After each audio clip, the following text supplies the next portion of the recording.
السلام علیکم ورحمۃ اللہ وبرکاتہ۔ بسم اللہ الرحمن الرحیم۔ اذا اجتمع الشفعاء فالشفعة بینہم علی عدد رؤوسہم ولا يعتبر اختلاف الاملاک ومن اشترى دارا بعرض اخذها الشفیع بقیمتہ وان اشتراها بمکیل او موزون اخذها بمثلہ وَإِن باع عقارا بعقار أخذ الشفيع كل واحد منهما بقيمة الآخر وإذا بلغ الشفيع أنها بيعت ب1000 فسلم الشفعة ثم علم أنها بيعت بأقل من ذلك أو بحنطة أو شعير قيمتها 1000 أو أكثر فتسلیمہ باطل وله الشفعة وإن بان أنها بيعت بدنانير قيمتها 1000 فلا شفعة له وإذا قيل له إن المشتري فلان فسلم الشفعة ثم علم أنه غيره فله الشفعة ومن اشترى دارا لغيره فهو الخصم في الشفعة إلا أن يسلمها إلى المؤكل وإذا باع دارا إلا مقدار ذراع في طول الحد الذي يلي الشفيع فلا شفعة له وإن ابتاع منها سهما بثمن ثم ابتاع بقيتها فالشفعة للجار في السهم الأول دون الثاني وإذا ابتاعها بثمن ثم دفع إليه ثوبا عوضا عنه فالشفعة بالثمن دون الثوب ولا تكره الحيلة في إسقاط الشفعة عند أبي يوسف وتكره عند محمد۔ اب ایک مسئلہ یہاں سے یہ بیان کر رہے ہیں کہ اگر کسی ایک زمین میں چند شفیع ہوں، کسی ایک زمین کے چند شفیع ہوں تو حق کس کا بنے گا؟ اگر وہ تمام شفیع شفاء کے طلب کرنے میں یکساں ہیں، شفاء کے استحقاق میں یکساں ہیں، تو ایسی صورت میں سب کو حق شفاء حاصل رہے گا اور ان سب کے درمیان وہ چیز تقسیم ہو جائے گی، یعنی مشتری سے یہ سب مل کر کے خرید لیں گے اور آپس میں یہ تقسیم کر لیں گے۔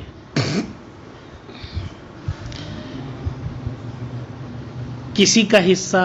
کسی شفیع کا حصہ کم ہو یا زائد ہو پڑوس ہونے کے اعتبار سے تو اس کا اعتبار نہیں کیا جائے گا، بلکہ سب کو برابر حق دیا جائے گا۔ مثلا زید کا کھیت ہے، اس کے پورب میں ایک آدمی کا ہے، پچھم میں دوسرے کا ہے، اتر میں تیسرے کا ہے اور جنوب میں کسی اور کا ہے، تو 4 شریک ہو گئے۔ زید اپنا کھیت کسی کے ہاتھ بیچ رہا ہے تو یہ چاروں شفاء کا دعویٰ کر سکتے ہیں کیونکہ سب کے سب برابر ہیں۔ اب چاروں نے دعویٰ کر دیا تو زید کی یہ زمین چاروں مل کر خریدیں گے اور برابر برابر چاروں میں یہ تقسیم ہوگی۔ اب ایسا بھی ہو سکتا ہے کہ پچھم والے کی زمین 20 فٹ ہو اور پورب والے کی زمین 50 فٹ ہو، اتر والے کی 30 فٹ ہو اور دکھن والے کی 100 فٹ ہو، تو ممکن ہے کہ جو پڑوسی ہیں ان کی اپنی زمینیں کم زیادہ ہوں، مگر اس کا اعتبار نہیں کیا جائے گا۔ شفاء کے مطالبے میں سب کے سب برابر ہوں گے اور سب کے درمیان برابر وہ چیز تقسیم کی جائے گی۔ اسی کو کہتے ہیں وَإِذَا اجْتَمَعَ الشُّفَعَاءُ، جب چند شفیع جمع ہو جائیں تو شفاء ان کے درمیان ان کے عدد رؤوس کے اعتبار سے ہوگا، ان کی تعداد کے کہ کتنے شفیع ہیں۔ ولا یعتبر اختلاف الاملاک، اور ان کی ملکیتوں کے اختلاف کا اعتبار نہیں کیا جائے گا کہ کوئی شفیع کم ہمسائیگی کا مالک ہے اور کسی کی ہمسائیگی میں زیادہ زمین ہے، اس کا کوئی اعتبار نہیں کیا جائے گا۔ اگلا مسئلہ فرماتے ہیں ومن اشترى دارا بعرض اخذها الشفیع بقیمته، یہاں لفظ عرض استعمال کیا ہے، حاشیے میں دیا ہے بشیء من ذوات القیم۔ عرض سے مطلب ہے ایسی قیمتی چیز جو ذوات الامثال سے نہ ہو، ذوات القیم سے ہو، ہے نا۔ اب اس میں آ جائے گا جیسے کہ کوئی زمین خرید رہا ہے غلام دے کر کے، یا کوئی زمین خرید رہا ہے بکری دے کر کے، گائے یا اونٹ دے کر کے، ہے نا، یہ سب اس میں آ جائیں گے۔ تو مسئلہ یہ ہے کہ اگر کوئی شخص کوئی زمین گھر مکان خرید رہا ہے سامان دے کر کے، اور اس میں شفا کا کوئی مطالب ہو، شفا کا دعویٰ کرے اور اس کا دعویٰ صحیح ثابت ہو جائے اور اس کو لینے کے لیے فیصلہ بھی کر دیا جائے، تو وہ کیا دے کر کے لے گا؟ کہتے ہیں وہ اس طرح کی جو سامان دیا گیا ہے مشتری کی طرف سے، اس طرح کی چیز کی جو قیمت ہو سکتی ہے وہ قیمت دے کر کے لے گا، کیونکہ جو ذوات الامثال نہیں ہوتی ہیں ان میں قیمت کے ذریعہ برابری ہوتی ہے۔ جیسے غلام دیا تھا مشتری نے، تو اب شفیع اس غلام کی قیمت کا پتہ کرے گا، اور جو غلام کی قیمت طے ہو جائے گی اتنی مقدار میں ثمن یعنی اتنا دام جو ہے یہ حوالے کرے گا مشتری کو شفیع، اور سامان یعنی زمین اپنے قبضے میں کر لے گا۔ کہتے من اشترى دارا بعرض، کسی نے مکان خریدا سامان کے بدلے میں جو ذوات القیم ہو، تو شفیع اسے لے گا اس سامان کی قیمت کے بدلے میں۔ وَإِنِ اشْتَرَاهَا بِمَكِيلٍ أَوْ مَوْزُونٍ أَخَذَهَا بِمِثْلِهِ، اب اگر خریدار نے ذوات الامثال دیا ہے، جیسے گیہوں دیا ہے یا پھر اسی طریقے سے جو دیا ہے، آٹا دیا، کھجور دیا، چاول دیا، دھان دیا، اس طرح کی چیزیں دے کر کے اگر وہ خریدا ہے مشتری نے، تو اب شفیع بھی ان کو خریدے گا تو اتنے مقدار میں گیہوں دے کر کے، یا آٹا دیا ہے تو آٹا دے کر کے، چاول دیا ہے تو چاول دے کر کے، مکیل ہو تو مکیل، موزون ہو تو موزون، ہے نا۔ اب آج کے دور میں جیسے تیل لیٹر کے اعتبار سے بکتا ہے، تو لیٹر جو ہے یہ مکیل میں آ جائے گا آج کے اعتبار سے، تو 10 لیٹر تیل کے بدلے میں خریدا تھا تو اب یہ اس کو 10 لیٹر تیل واپس کر دے گا، یا 2 کنٹل گیہوں کے بدلے میں خریدا تھا تو یہ اس کو 2 کنٹل گیہوں واپس کر دے گا، کس کو؟ مشتری کو، اور سامان اس سے لے لے گا۔ اسی کا وَإِنِ اشْتَرَاهَا بِمَكِيلٍ، اگر اسے خریدا ہے کسی مکیل یا موزون کے بدلے، أَخَذَهَا بِمِثْلِهِ، تو یہ لے لے گا اسی کی مثل دے کر کے، اسی کے مثل کے بدلے۔ وَإِذَا بَاعَ إِقَارًا بِإِقَارٍ أَخَذَ الشَّفِيعُ كُلَّ وَاحِدٍ مِّنْهُمَا بِقِيمَةِ الْآخَرِ، اب ایک مسئلہ یہ ہے کہ زمین کو زمین کے بدلے میں بیچا ہے، تو کیا کرے گا؟ تو جانتے ہیں کہ زمین بھی ذوات القیم ہے، ذوات الامثال ہے نہیں، لہذا مشتری نے زمین کو زمین کے بدلے میں خریدا ہے، تو اب جناب یہ جو ہیں شفیع، یہ مشتری کی دی ہوئی جو زمین ہے اس کی قیمت دے کر کے بائے کی زمین جو مشتری کے پاس اب ہے اسے خرید لے گا۔ زید نے کوئی زمین بیچی بکر کے ہاتھ، اور زمین ہی کا تبادلہ ہوا، اب زید نے زمین بیچی بکر کے پاس، تو اس کا مطلب ہوا زید کی زمین بکر کے پاس آ گئی، اور بکر جو مشتری ہے اس کی زمین زید کے پاس چلی گئی۔ اب شفیع کیا کرے گا؟ شفیع کو زید کی زمین چاہیے، اسی میں اس کا دعوی شفا ہے، تو وہ بکر کی زمین کی قیمت، جو کہ بکر نے اپنی زمین دے کر کے اسے حاصل کیا ہے، تو اس زمین کی جو قیمت ہے وہ بکر کو دے دے گا، اور زید کی زمین جو اب بکر کے پاس تھی اسے حاصل کر لے گا۔ اور اگر دونوں کے شفیع نکل آئیں، ہے نا، یہ بھی ہو سکتا ہے کہ زمین کے بدلے زمین دیا ہے تو اس زمین کا بھی شفیع، بائیں کی زمین کا بھی شفیع ہے، مشتری کی زمین کا بھی شفیع ہے، تو کیا کریں؟ ظاہر سی بات ہے کہ بائیں کی زمین مشتری نے اپنی زمین کے بدلے لی ہے، لہذا بائیں کا شفیع مشتری کی زمین کی قیمت دے گا، اور مشتری کا شفیع بائیں کی زمین کی قیمت دے گا، اور اپنے اپنے شریک کا حصہ وہ رکھ لیں گے۔ کہتے ویزا با، اب اگر زمین کو زمین کے بدلے میں بیچا تو اخذ شفیع، تو شفیع لے لگا ان میں سے ہر ایک کو دوسرے کی قیمت کے بدلے میں، چاہے اس کا شفیع ہو بائیں کا، چاہے مشتری کا، کیونکہ دونوں طرف جب زمین ہے تو دونوں طرف شفیع پائے جا سکتے ہیں۔ وَإِذَا بَلَغَ الشَّفِيعَ، اب یہاں سے کچھ مسائل ایسے بیان کر رہے ہیں جس میں شفا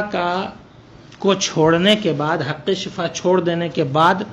بھی مشتری کو، شفیع کو دوبارہ حق مل جاتا ہے۔ صورت کیا بنے گی؟ کہتے ہیں شفیع کو خبر پہنچی کہ یہ زمین 1000 درہم میں بیچی گئی ہے،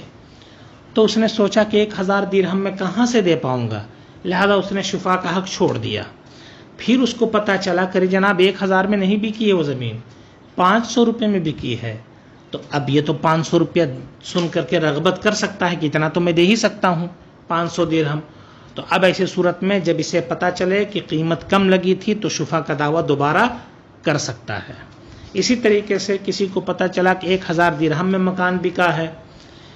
اس نے شفا کا حق چھوڑ دیا، بعد میں اس کو پتا چلا کہ جناب 1000 درہم نہیں بلکہ 1000 درہم کی قیمت بھر جو ہے گیہوں یا جو دے کر کے خریدا ہے، گویا درہم نہیں دیا تھا، 1000 میں جتنا گیہوں مل سکتا تھا اتنا گیہوں دے کر کے خریدا ہے مکان،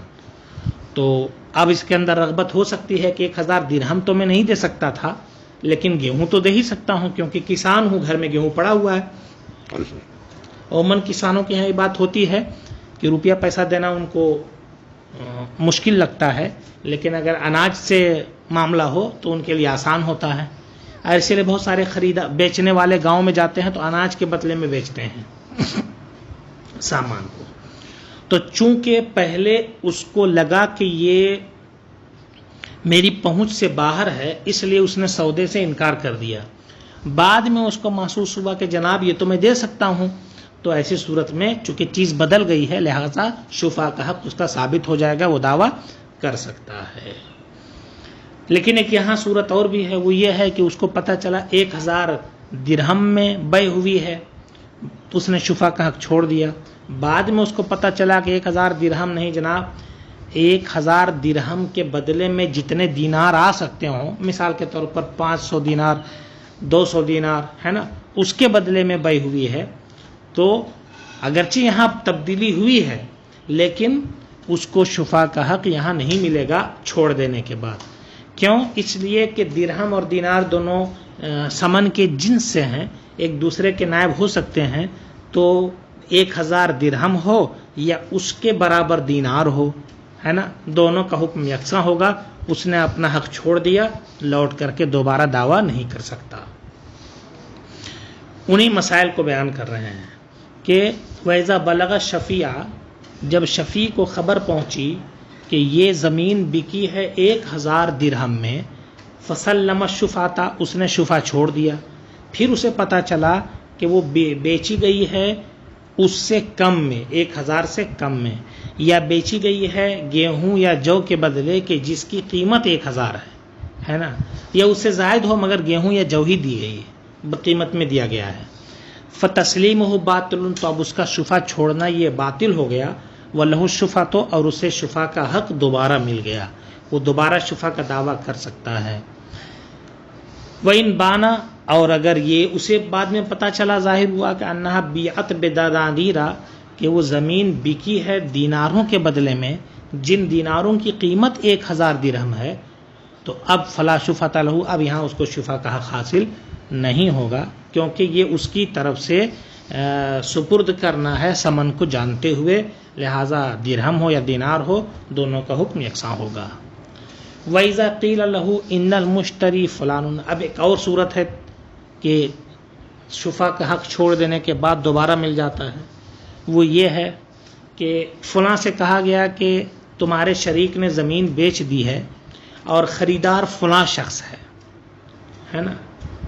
تو اب جو شریک ہے، جو پڑوسی ہے، اس نے دیکھا کہ یہ خریدار جو آیا ہے یہ تو بہت اچھا ہے، کوئی بات نہیں، اس کے آنے سے ہمارا فائدہ ہی ہوگا،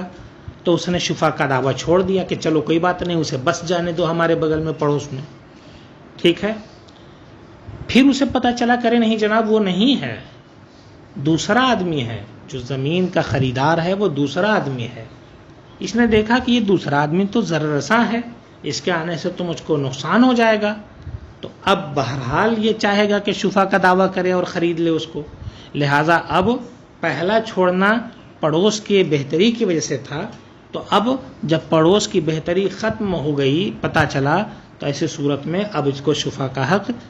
ثابت ہو جائے گا، اس کو شفا کا حق مل جائے گا۔ کہتے وَإِذَا قِيلَ لَهُ، جب کہا جائے اس سے إِنَّ الْمُشْتَرِيَ فُلَانٌ، خریدار فلاں شخص ہے، اس نے شفا کو چھوڑ دیا، پھر اسے پتہ چلا کہ وہ نہیں، وہ دوسرا ہے خریدار، تو اسے شفا کا حق مل جائے گا۔ وَمَنِ اشْتَرَى دَارًا لِغَيْرِهِ فَهُوَ الْخَصْمُ فِي الشُّفَعَةِ، وَمَنِ اشْتَرَى دَارًا، کسی نے گھر خریدا دوسرے کے لیے، تو شفا کے معاملے میں وہی مدعا علیہ اور مقابل ٹھہرے گا۔ مطلب یہ ہے کہ زید نے کسی کو کہا کہ میرے لیے گھر خرید دو، زمین خرید دو، اس سامنے والے نے زمین خرید دی، تو اب اس زمین کا پر جو شفے کا دعوے دار ہوگا وہ زید کے ساتھ نہیں دعوے داری کرے گا، وہ خریدار کے ساتھ دعوے داری کرے گا، کیونکہ ابھی وہی عاقد ہے، وہی مباشر ہے، تو اسی کی طرف وہ توجہ دے گا۔ ہاں اگر اس خریدار نے زید کے حوالے کر دی ہے زمین، تو اب شفیع جو ہے وہ مدعا علیہ بنائے گا کس کو؟ زید کو۔ کہتے وَمَنِ اشْتَرَى دَارًا لِغَيْرِهِ، کسی نے دوسرے کے لیے مکان خریدا، تو وہی مقابل اور مدعا علیہ ہوگا شفا کے معاملے میں، یعنی شفیع اسی کو مدعا علیہ بنا کر کے دعویٰ کرے گا، الا مگر یہ کہ وہ خریدار سونپ دے اس مکان کو موکل کے پاس، ہے نا، جب موکل کو وہ مکان سونپ دے گا تو ایسی صورت میں اب دعوے داری اس کے ساتھ نہیں رہے گی، خریدار کے ساتھ اب موکل کی طرف پلٹ جائے گی۔ وَإِذَا بَاعَ دَارًا إِلَّا مِقْدَارَ زِرَاعٍ فِي طُولِ الْحَدِّ، اب یہاں سے وہ صورتیں بتا رہے ہیں کہ جس کی بنیاد پر شفیع کا حق باطل کیا جا سکے، مطلب شفیع کا شفا ثابت ہی نہ ہو پائے، یہ ثابت ہی نہ ہو پائے کہ یہ شفیع ہے اصلاً، ہے نا، کیونکہ شفیع ثابت ہو جائے تب اس کا حق باطل کرنا مناسب نہیں ہوگا، لیکن شفیع جو ہے اس کا ثابت ہو، وہاں وہ شفیع ثابت ہی نہ ہو پائے، یہ کب ہوگا؟ یہ اسی وقت ہوگا جب کہ وہ پڑوس اور شریک ثابت نہ ہو پائے، تو اس کی صورتیں یہاں سے بتا رہے ہیں، جس میں پہلی صورت یہ ہے کہ کوئی شخص اپنی زمین بیچ رہا ہو، چاہتا ہے کہ اس کا پڑوسی شفا کا دعویٰ نہ کرے، تو صورت یہ نکالے کہ پڑوسی کی طرف زمین کا جو حصہ ہے اس میں سے ایک ہاتھ پورا یہاں سے وہاں تک لمبا نہ بیچے اور باقی بیچ دے، جیسے اس کی زمین پورب پچھم ہے نا، اور اتر میں اس کا ایک پڑوسی موجود ہے، تو اب یہ جو اپنی زمین بیچے تو کیا کرے، اتر کی طرف ایک ہاتھ پورا پچھم سے لے کر کے پورب تک، ہے نا، پورا وہ حصہ چھوڑ دے، اس کو نہ بیچے، اس کو اپنی ملکیت ہی میں رکھے، اور باقی جو ادھر دکن کی طرف باقی حصے بچتے ہیں، اس کے زمین مثال کے طور پر 20 ہاتھ چوڑی تھی، تو اب ایک ہاتھ چھوڑ دے، ہے نا، لمبائی میں پوری بیچ رہا ہے، ایک ہاتھ چوڑائی میں چھوڑ دے اور باقی 19 ہاتھ پوری چوڑائی بیچ دے، تو اب ایسی صورت میں ہوگا یہ کہ جو بغل میں شریک ہے اس سے جو متصل حصہ ہے وہ بک نہیں رہا ہے، اور وہ شفا کا دعویٰ کب کرتا؟ جب اس کے پڑوس کا حصہ بکتا، اس کے پڑوس کا ایک ہاتھ والا حصہ بک نہیں رہا ہے، لہذا وہ شفا کا دعویٰ نہیں کر سکتا۔ کہتے ہیں وَإِذَا بَاعَ دَارًا إِلَّا مِقْدَارَ زَرْعٍ، یہ بعض مقاصد کے تحت ایسا کیا جا سکتا ہے کہ اگر اس کو شفا کا حق مل جائے گا تو نقصان دہ ہوگا ہمارے لیے قیمت کے اعتبار سے، یہ جو بھی ہو، اس لیے ایسا کیا جا سکتا ہے۔ وَإِذَا بَاعَ دَارًا إِلَّا مِقْدَارَ زِرَاعٍ فِي طُولِ الْحَدِّ الَّذِي يَلِيَ الشَّفِيعَ فَلَا شُفْعَةَ لَهُ، جب کوئی زمین بیچی مگر ایک زرا کی مقدار اتنی نہیں بیچی، کس میں؟ فی طول الحد الذی، اس حد کے طول میں، جو حد کے وہ سرحد جس کے طول، اس سرحد کے طول میں جو کہ شفیع کی زمین سے متصل ہو، ہے نا۔ اگر شفیع اتر کی طرف ہے تو اتر کی طرف والے حصے میں ایک ہاتھ چھوڑ دے، ہے نا۔ فلا شفاۃ لہ، تو اب اس شفیع کو شفا کا حق حاصل نہیں رہے گا۔ ایک صورت ہو گئی، اب دوسری صورت، وَإِنِ ابْتَاعَ مِنْهَا سَهْمًا بِثَمَنٍ ثُمَّ ابْتَاعَ بَقِيَّتَهَا فَالشُّفْعَةُ لِلْجَارِ فِي السَّهْمِ الْأَوَّلِ دُونَ الثَّانِي۔ اب دوسری صورت یہ ہے، کسی کو اپنا مکان بیچنا ہے یا زمین بیچنی ہے، پڑوسی سے نقصان کا خطرہ ہے زمین کے اعتبار سے، دام کے اعتبار سے، تو اب کیا کرتا ہے؟ ہیلا یہ ہے کہ اپنی زمین کو 10 حصوں میں تقسیم کرے اور اس کا ایک حصہ بیچے، خریدار سے کہے بقیہ حصہ بھی تمہیں کو بیچوں گا لیکن پہلے تم اس کا ایک حصہ خرید لو۔ اب اس ایک حصہ، اس زمین میں ایک حصہ خرید لیا خریدار نے، تو اب ایسی صورت میں شفیع کو اسی ایک حصے پر، جو پڑوسی ہے اس کو اسی ایک حصے پر شفا کا دعویٰ کرنے کا حق ہے، مگر وہ دعویٰ نہیں کرے گا۔ اسی لیے نہیں کرے گا کہ جس زمین کے 10 ٹکڑے کر دیے گئے ہیں تو اس میں کتنا حصہ آئے گا ایک ٹکڑے میں؟ ایک چھوٹی سی پٹی آئے گی جس میں ایک مسلح بھر کی جگہ ہو سکتا ہے، یہ چٹائی بھر کی جگہ ہو سکتا ہے بچے، تو ایسی صورت میں وہ شفا کا دعویٰ ہی نہیں کرے گا۔ جب وہ شفا کا دعویٰ نہیں کرے گا تو اب کیا ہوگا؟ اب یہ ہوگا کہ بقیہ جو 9 حصے بچے ہیں وہ اب اپنی زمین میں جو شریک ہے اس کے ہاتھ بیچ دے، تو اب ایسی صورت میں وہ بقیہ 9 حصوں کا دعویٰ کرنے کا حق نہیں رکھتا ہے۔ پہلے ایک حصے کا دعویٰ اس نے نہیں کیا، عموماً نہیں کرے گا وہ، اس لیے کہ وہ حصہ بہت چھوٹا ہے، اور بقیہ جو 9 حصے ہیں اس کا دعویٰ کرنے کا اس کا حق ہی نہیں رہے گا۔ کیوں نہیں رہے گا؟ اس لیے کہ آپ نے پڑھا ہوگا کہ کیا بولتے ہیں، سب سے پہلا جو شفیع بننے کا حق ہے وہ اس شخص کو ہے جو نفس ملک میں شریک ہو، ہے نا، نفس مبی میں شریک ہو۔ تو نفس مبی میں شریک ہے، نفس مبی کے 10 حصے ہو گئے، ایک حصہ جس نے خریدا وہ بقیہ 9 حصوں کو اب خرید رہا ہے، تو وہی گویا کہ نفس مبی میں شریک ہوا، لہٰذا اب جو پڑوسی ہے اس کا حق دور ہو گیا، نفس مبی والے کا حق پہلے ہو گیا، اس لیے بقیہ 9 حصوں میں اس کا دعویٰ چلے گا نہیں، اور ایک حصے میں وہ دعویٰ کرے گا نہیں کیونکہ اس کے لیے مفید نہیں ہے۔ تو یہ دوسری صورت ہو گئی۔ تو اس میں ہوتا کیا، پہلے ایک حصہ چھوٹا سا بیچ دیا تاکہ پڑوسی کو لگے کہ اتنا خرید کے ہم کیا کریں گے، بیچنے دو اس کو، باقی تو اپنے پاس رکھا ہے نا، اب ہو گیا کام۔ اب اس کے بعد بقیہ 9 حصے اس کو بیچ دے جو نفس مبی میں شریک ہے اس کو، تو یہ کل کے کل نفس مبی میں مشتری کو پورے کا پورا مل جائے گا۔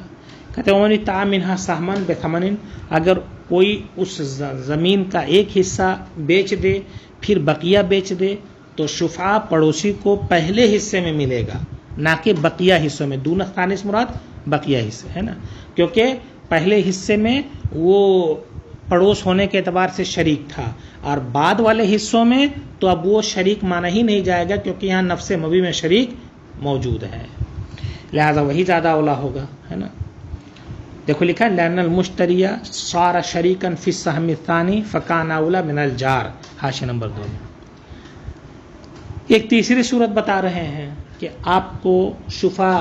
نہیں دینا ہے، کسی کو حق شفا ثابت ہونے ہی نہیں دینا ہے۔ اس کی تیسری صورت یہ ہے کہ جناب کوئی شخص کسی کے ہاتھ بیچے زمین، اور وہ زمین ہو کم کی، بیچ دے 50,000 میں، 1 لاکھ میں بیچ دے، 1 لاکھ میں بے ہو گئی پوری۔ اب اگر وہ دعویٰ کرتا ہے شفیع تو اس کو 1 لاکھ دینا پڑے گا، لیکن اس نے دعویٰ کیا نہیں، کیوں؟ اس لیے کہ بہت زیادہ مہنگا ہے، ٹھیک ہے، تو اب شفیع کیا بولتے ہیں اس سے بچ گیا۔ اب یہاں مشتری کو ضرر ہے، اس لیے کہ اس نے 5,000 کی زمین 1 لاکھ میں خریدی ہے، تو وہ کیسے ضرر سے بچے گا؟ تو اس کی صورت یہ بتاتے ہیں کہ اب یہ ہو کہ 1 لاکھ میں سودا ہوا ہے مگر مشتری اور بائع آپس میں راضی ہو جائیں کہ 5,000 کا کوئی سامان مجھ کو دے دو، ہے نا. جیسے مثال کے طور پر ایک اس کو سلائی مشین دے دیا 5,000 کی، ہے نا، یا اس طریقے کا موبائل دے دیا اس کو 5,000 کا، ٹھیک ہے. تو اب موبائل دے دیا، ظاہر سی بات ہے مشتری کا وہ ہے تو وہ 5,000 کی چیز 1 لاکھ میں بیچ سکتا ہے اور بائع بھی اس کو خرید سکتا ہے. تو گویا مشتری کو نقصان نہیں ہوا، اس کو 5,000 پڑ گیا، اور بائع کو بھی نقصان نہیں ہوا کہ شفیع اس پر کسی اعتبار سے مقدمہ قائم کرے، ہے نا.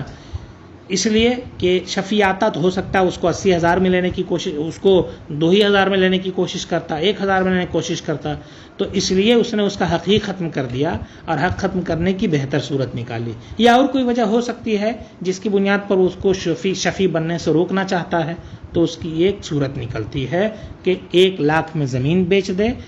اب اس کو کہے کہ بھائی اگر تم کو لینا ہے تو 1 لاکھ میں لے لو. کل اس طرح کی گفتگو آئی بھی تھی، کچھ لوگ کرتے ہیں اس طریقے سے، لیکن درست طریقے سے کریں تو صحیح ہے، اور صرف نقصان پہنچانے کے لیے کریں تو یہ غلط بات ہے. خود نقصان سے بچنے کے لیے کرنا یہ صحیح ہے، لیکن دوسروں کو نقصان پہنچانے کے لیے عمل کرنا یہ بہرحال ناقابل قبول ہے، شریعت اسے تسلیم نہیں کرتی ہے. پھر جناب جب وہ 1 لاکھ میں نہیں لے گا زمین، تو اب مشتری سے کہے کہ بھائی جو مناسب قیمت ہے وہ قیمت نہ دو بلکہ کوئی سامان دے دو، اور یہ کہو کہ 1 لاکھ کے بدلے میں ہے، سامان ہو 5,000 کا. اب مشتری کا بھی کام بن گیا، بائع کا بھی کام بن گیا. اس طور پر ہے. کہتے ہیں وَإِذَا ابْتَاعَهَا بِثَمَنٍ، جب اس کو بیچا ایک ثمن کے مقابلے میں، ثم دفع، ثمن سے مراد زیادہ ثمن ہے نا، ثم دفع الیہا ثوبا عوضا منہ، ہے نا، پھر اس کو ثم دفع الیہ، پھر بائع کے حوالے کر دیا مشتری نے کوئی کپڑا اسی دام کے عوض، ہے نا جی، جو اصل قیمت ہے اسی قیمت کا لحاظ کر کے، ٹھیک ہے. فالشفعۃ بالثمن دون الثوب، لہذا اب شفع کا جو مطالبہ ہوگا وہ ثمن پر ہوگا نہ کہ کپڑے پر ہوگا، ہے نا جی، کیونکہ بہرحال یہ ایک دوسری صورت ہو گئی نا. اصل بیع تو ہوئی تھی 1 لاکھ میں، تو 1 لاکھ ہی پر شفع ہوگا. اب رہی بات کپڑا وغیرہ دینے لینے کی تو وہ تو ایک دوسرا معاملہ، دوسرا عقد ہے، اس سے اس کو کوئی دخل نہیں ہے. ولا تکرہ الحیلۃ فی اسقاط الشفعۃ عند ابی یوسف وتکرہ عند محمد. اب یہ ہے کہ یہ ہیلے 3 بیان کیے گئے، اس طرح کا ہیلہ استعمال کرنا درست ہے یا نہیں. فرماتے ہیں شفع کو ساقط کرنے کے لیے ہیلہ کرنا امام ابو یوسف کے نزدیک مکروہ نہیں ہے، اور اسی پر فتویٰ ہے، اور امام محمد کے نزدیک مکروہ ہے. وہ فرماتے ہیں کہ شفع کا حق ثابت ہونے کے بعد شفع جو ہے وہ پڑوس کو ضرر سے بچانے کے لیے تھا، آپ اس کا حق ساقط کر دیں گے تو درست نہیں ہوگا. اور حقیقت یہ جناب کہ یہاں پڑوس کو ضرر سے بچانا نہیں بلکہ خود ضرر سے بچنا ہے، اس لیے یہ ہیلے استعمال کیے جا رہے ہیں.